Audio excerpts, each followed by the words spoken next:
오늘 우리 모세가 얘기하는 것을 한마디로 말하면 너희 힘으로는 가나안 땅을 절대로 정복할 수 없다. 하나님의 도우심이 없이는 우리는 아무것도 할 수 없는 인생이다.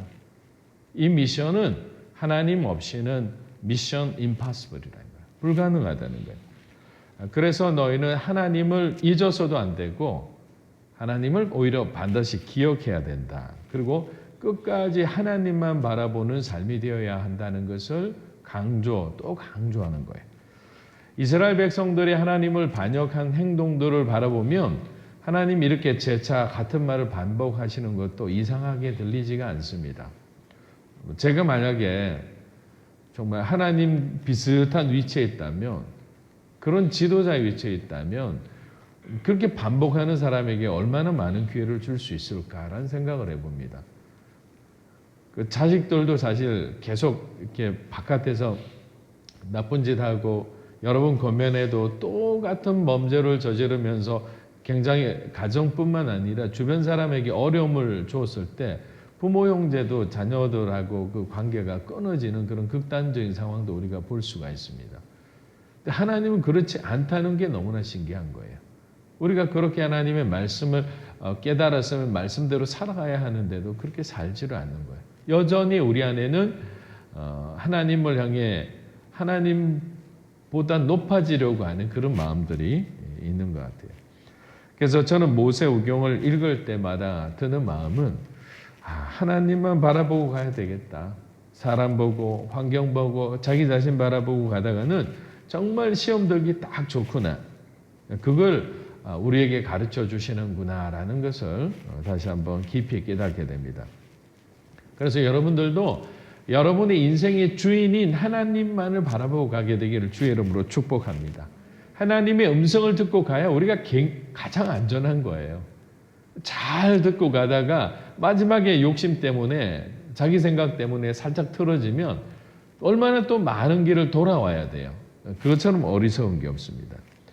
예전에 제가 이제 신학 공부하면서 개인적으로 신학적 갈등을 했을 때가 몇 번 있었어요. 저는 미국에서도 성경학교에 다닌 적이 있고 또 한국에서 2년간 또 한국 신학도 했고 일본에 가서 4년간 또 일본 신학도 했습니다. 여러 가지를 두루두루 했죠.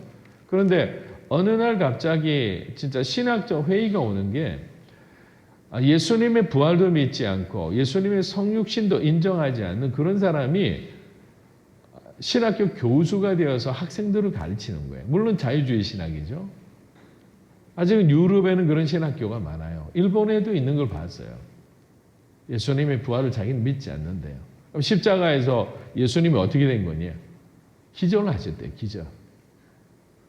이걸 믿는다는 자체가 저는 이해가 안 되는 거예요. 이거를 갖다가 어떤 식으로, 그러니까 신앙적 회의가 막 오는 거예요. 도대체 하나님 이런 사람들이 가르치고 있는 것을 배우는 학생들이 도대체 뭐가 되겠습니까? 그런 회의가 있을 때 제 믿음을 다시 한번 이렇게 붙들어 주신 게 뭐냐면 성경 말씀이었어요. 그래서 제일 먼저 제가 한번 시도해 본 게 뭐냐면 신약 성경 중에서 예수님이 말씀하신 소위 빨간 글자 있잖아요. 그것을 필사하기 시작했어요.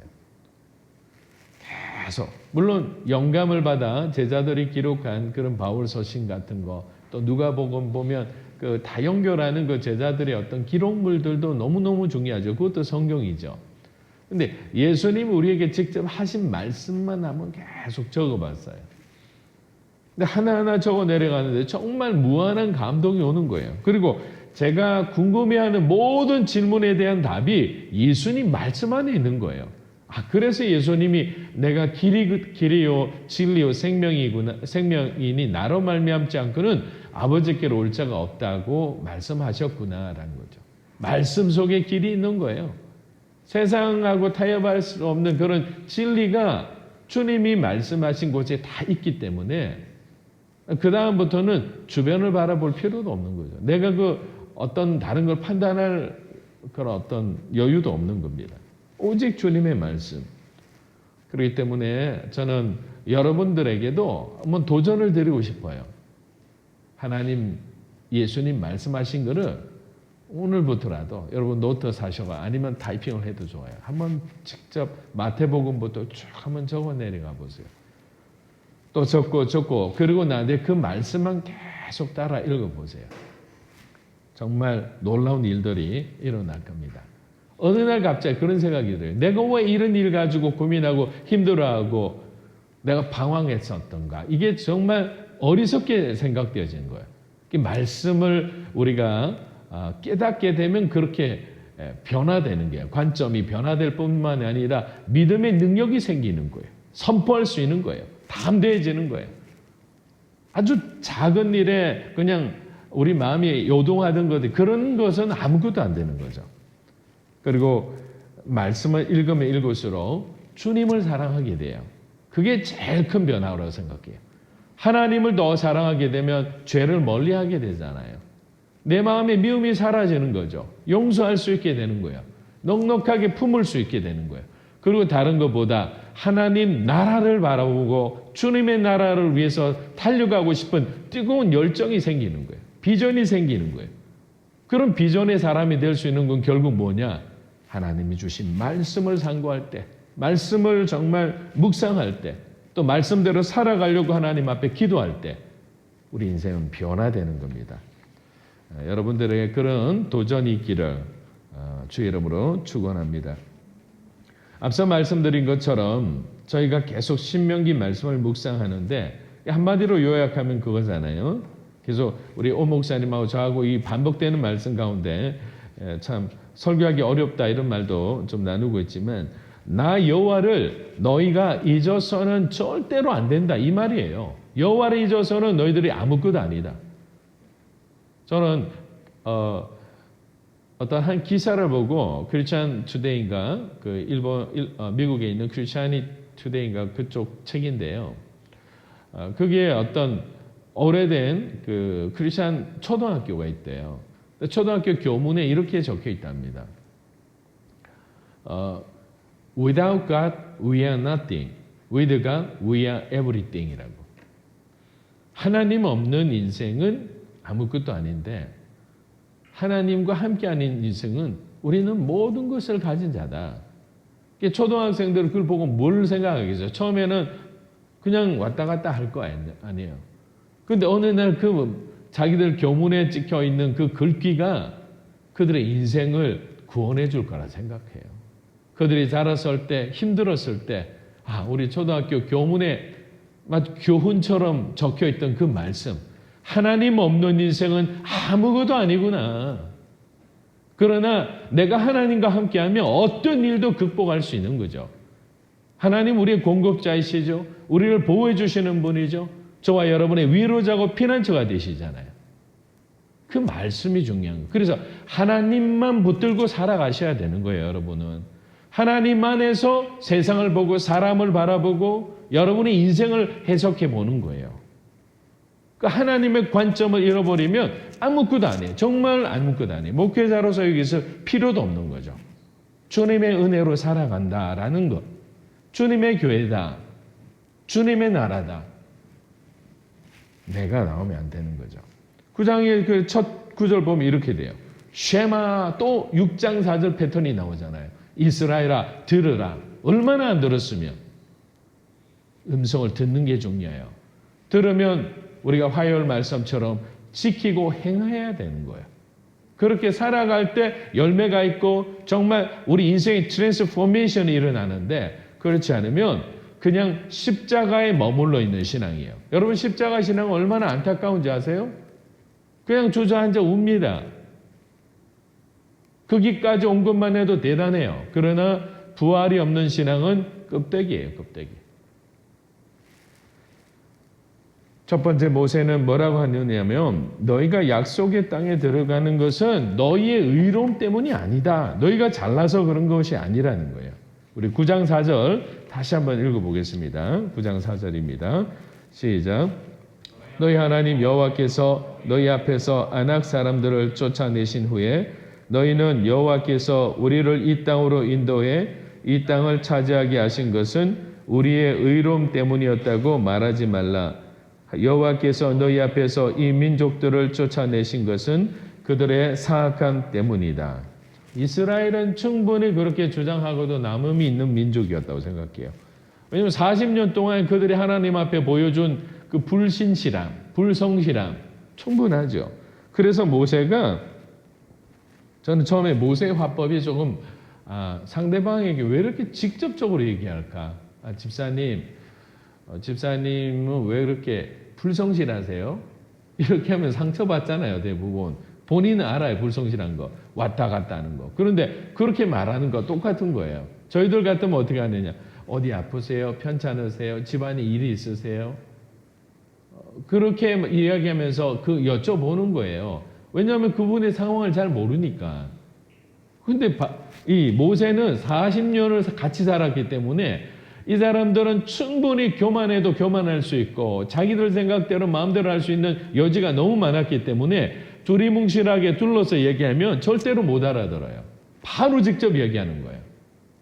너희 의로움이 아니다. 자랑하지 마라. 하나님이 아신 거야.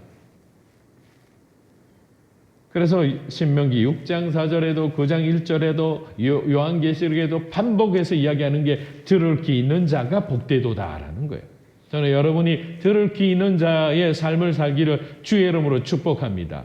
듣고 행하시는 거예요. 그렇게 열매 맺게 되는 겁니다. 그렇잖아요. 이 사람들 앞에는 참 이게 묘한 게요. 축복과 이 저주의 이 경계선이 굉장히 애매모호해요. 자, 이스라엘 백성들 입장에서는 이제 요단강을 건넌다는 엄청난 일들이 눈앞에 있어요. 또 아낙 자손을 물리쳐야 되죠. 여리고성을 함락시켜야 되죠.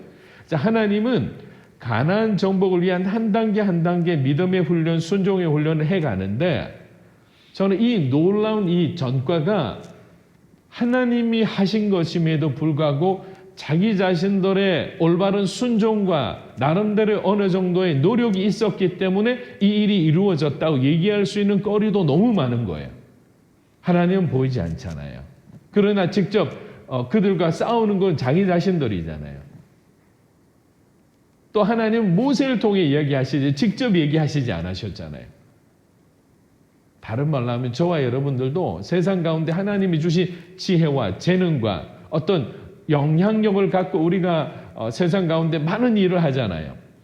그런데 그 많은 일들을 했을 때 하나님 앞에 기도하고 하나님이 지혜를 주신다 하고 나를 사용하신다는 걸 잘 알지만 그 영광의 현장에서 하나님이 하셨습니다라는 립스비스 한번 하는 걸로 끝나서는 안 된다는 거죠. 언제나 누구에게나 항상 하나님 앞에서나 사람들 앞에서나 특히 자기를 추앙하고 존중하고 존경하고 따르는 무리들 앞에서 믿지 않는 자들 앞에서 아니에요. 하나님이 하신 거예요. 여러분들이 아는 저의 모습은 그런 모습이 아니에요.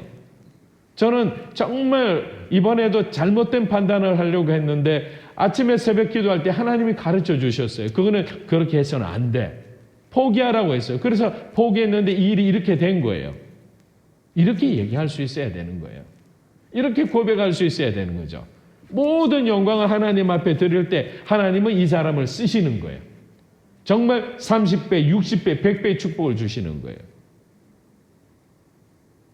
그런데 인정하기 어려웠던 거예요. 이 사람들 이제 여리고 끝나고 난 뒤에 자기들끼리 해요. 할렐루야 하나님 앞에 영광 돌립니다 해놓고 돌아서자마자 아유 당신 정말 이번에 너무 잘 싸웠어. 이번에 공격하는 그 아이디어를 내가지고 사실 이걸 물리칠 수 있었던 거야.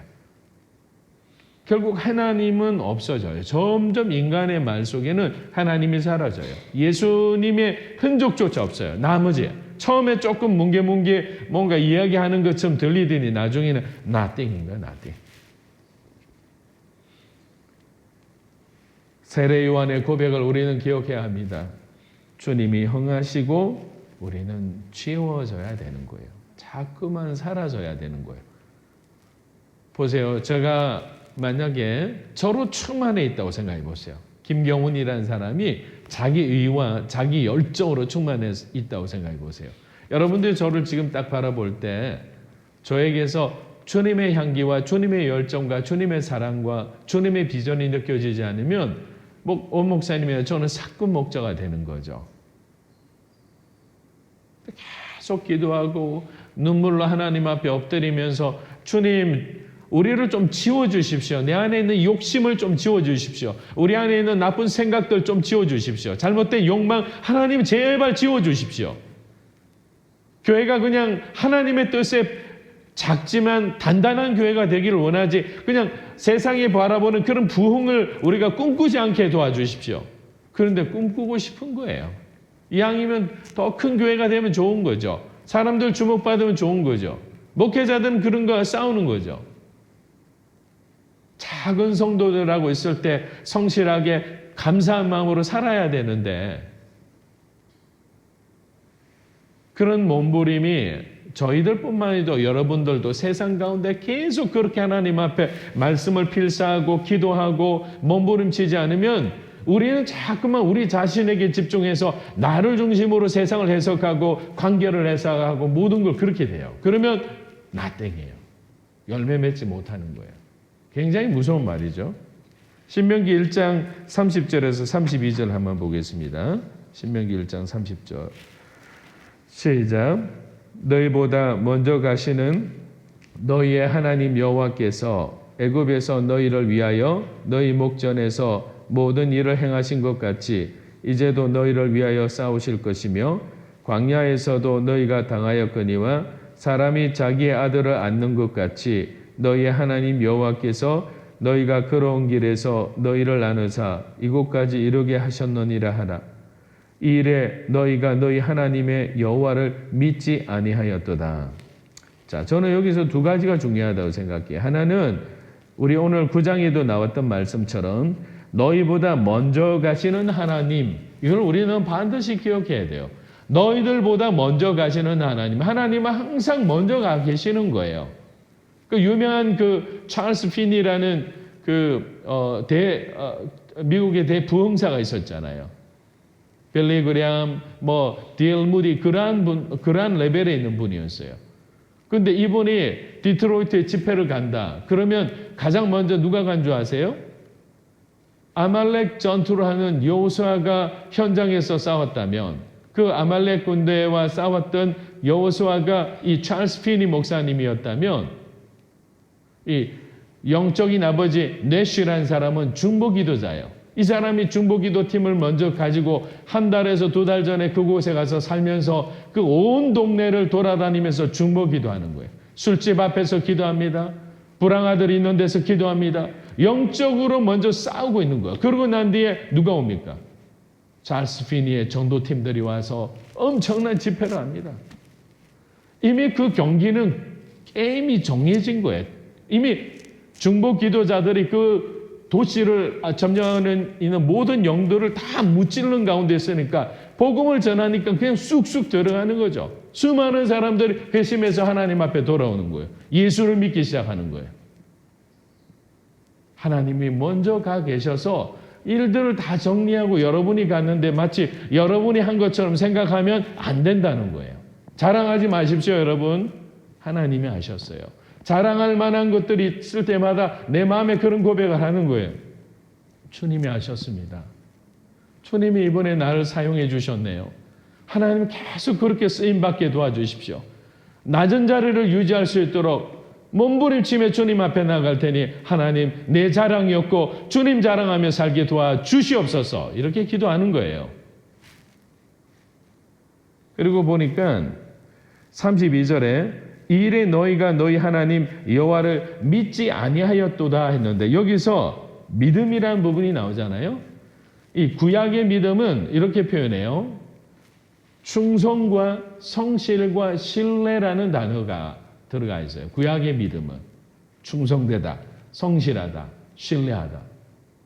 그럼 이 말은 뭡니까? 제가 이렇게 해석할 수 있죠. 이 일에 너희가 너희 하나님 여호와께 충성되지 못하였더라. 너희가 하나님 앞에 성실하지 못하였더라. 너희가 하나님을 신뢰하지 못하였더라. 이 말이 무서운 말이잖아요. 하나님을 믿지 않는다는 말은 다르게 표현하면 뭔지 아세요? 우리가 하나님 앞에 충성된 삶을 살지 않는 거예요. 하나님만 바라보고 살지 않고 자꾸만 내 주변을 보고 내가 가진 것을 보고 내 부족함을 보고 내 상처와 아픔을 보는 거예요. 성실하지 못한다. 내 마음에 따라 왔다 갔다 하는 거죠. 그 중요한 것은 불안한 거예요. 뭔가 일이 안 되니까 하나님을 끝까지 신뢰하지 않고 어떤 마음을 가지나요? 다른 길을 보기 시작하는 거죠. 이 사람이면 도와줄 수 있을까? 정확하게 말씀드립니다. 하나님이 허락하신 자리를 끝까지 지키십시오. 그 자리가 하나님이 함께하는 자리예요. 그분이 말씀하셨다면. 온전한 순종을 하지 못했기 때문에 여호수아 이 세대는 하나님이 허락하신 땅은 다 차지하지만 이스라엘의 전부, 가나안 땅 전부를 차지하지 못하고 일부는 사사기로 넘깁니다. 사사기 시대로. 만약에 다 순종했다면 그 땅을 다 정복하게 해주셨을 거예요. 남겨진 땅은 항상 우리에게 어려움을 줍니다. 출애굽할 때 이스라엘 백성들이 노예 생활이었지만 노예 중인 노예와 같은 잡족들을 자기들이 품고 있었죠. 자기들을 도와주는 노예의 노예였기 때문에. 그들을 끊어내고 가야 되는데 데리고 갔잖아요. 자기들이 편하기 위해서. 항상 그래요. 우리는 어느 위치에 있으면 가난한 자 위치에 있더라도 가난한 자기보다 더 가난한 자가 있으면 그 가난한 자를 부리려고 하는 거예요. 지배하고자 하는 거죠. 내가 편하니까. 그들이 이스라엘을 힘들게 하는 겁니다. 왜? 우상을 가져왔잖아요. 사랑하는 여러분, 다시 한번 우리는 절대로 자랑할 것 없는 죄인임을 기억하며 예수님의 은혜에 기대어 하루하루 살아가는 믿음의 사람들 되시기를 주의 이름으로 축복합니다. 기도하며 나아가겠습니다.